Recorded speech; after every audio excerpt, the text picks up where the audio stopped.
Palestinian resistance forces have shocked the world by allegedly striking targets in the center of Tel Aviv with over 100 missiles, despite Israeli propaganda claiming Gaza's defeat. Many attribute this success to increased military cooperation between Lebanon-based Hezbollah and Palestinian freedom fighters. Here's unverified footage of the barrage last night.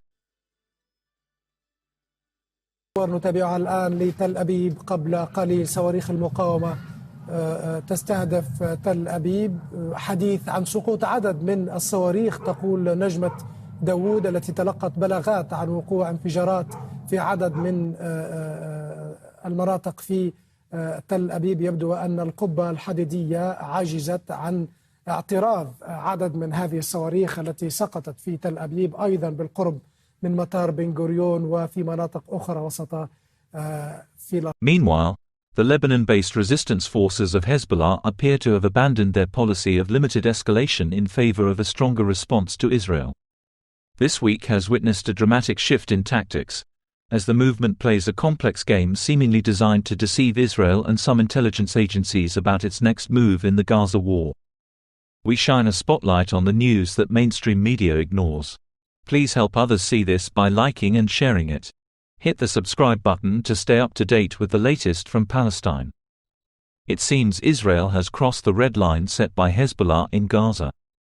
The red line is that the Lebanese group would come to the aid of Hamas should Israel defeat them in Gaza. So far, Israel has struggled to defeat Palestinian freedom fighters, despite claims to the contrary.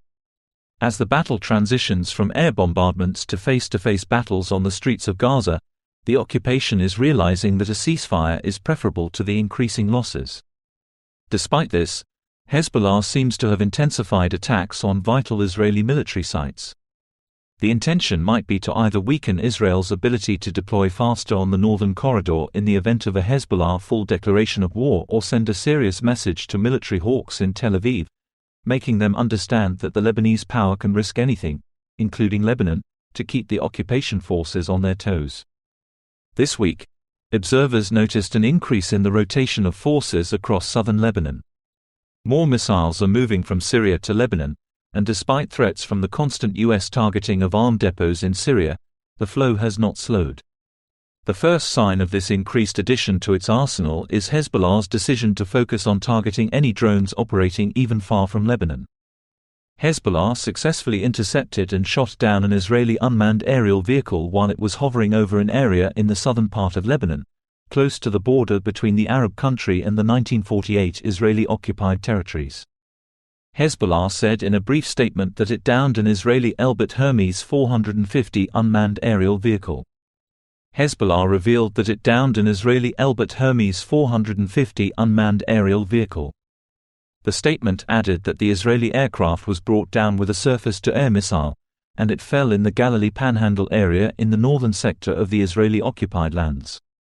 The development occurred hours after Israeli warplanes and artillery units struck the outskirts of the Lebanese border towns of Al-Jerbain, Al-Labona, Aitarun, Yarin, Dera, Maiz al-Jabal, Blida Hula, Ta'ir Hafa, Aita al-Shab, Rab Tielatin, Al-Tabi, Aramish, and Wadi Muslim.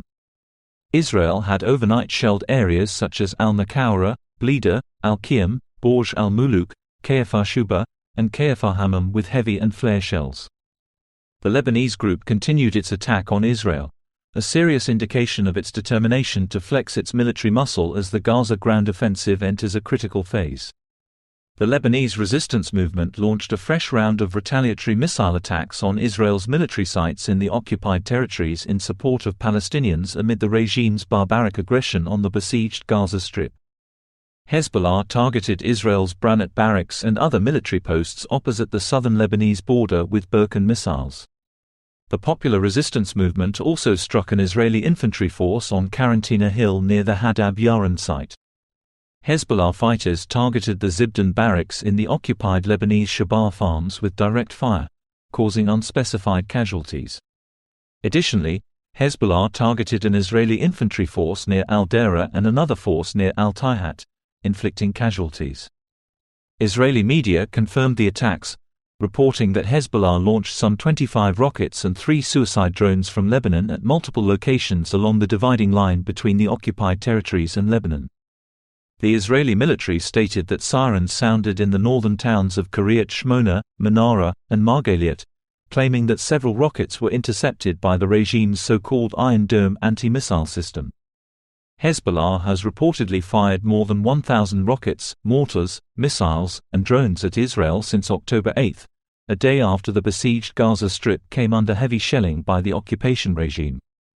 Earlier this month, Hezbollah Secretary General Saeed Hassan Nasrallah stated that all options were on the table against Israel, urging the Zionist regime to immediately stop its aggression against Palestinians in Gaza.